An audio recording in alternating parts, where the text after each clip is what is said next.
The vale of Avalon lay wrapped in harvest peace. Golden light filtered through the leaves of the apple tree, glowing in the scented smoke that twined from the firepot, and lending a soft illumination to the veils of the priestesses and the bright hair of the girl who sat between them.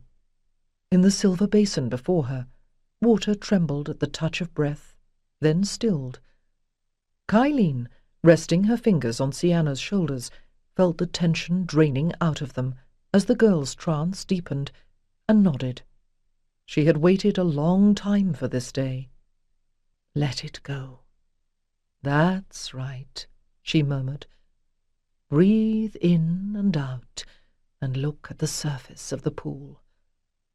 She felt her own vision flickering as she breathed in the magic of the burning herbs, and looked quickly away, anchoring her awareness firmly in the present. Sienna sighed and swayed forward, and Caillean steadied her. She had been certain the girl would have an aptitude for seeing, but until Sienna had been sworn as a priestess, it was not right to use her so.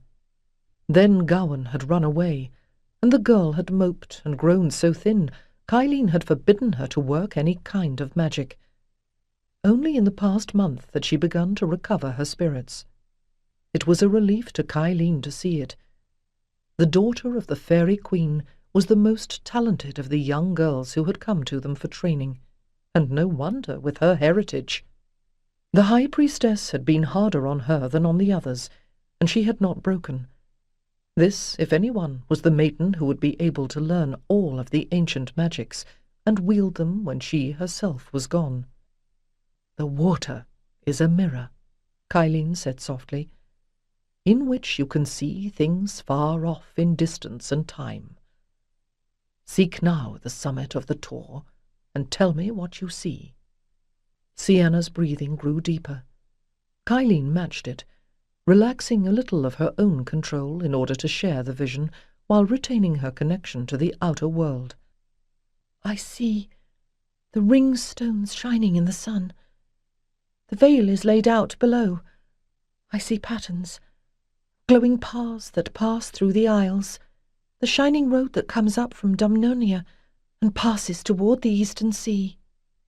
Through half-closed lids, Caillean glimpsed the surface pattern of hill and wood and field, and beneath it the bright lines of power. As she had hoped, Sienna could see the inner world as well as the outer. "That is well, very well," she began, but Sienna was continuing. "I follow the shining path. Northward it leads toward Alba. Smoke rises. The borders are soaked in blood.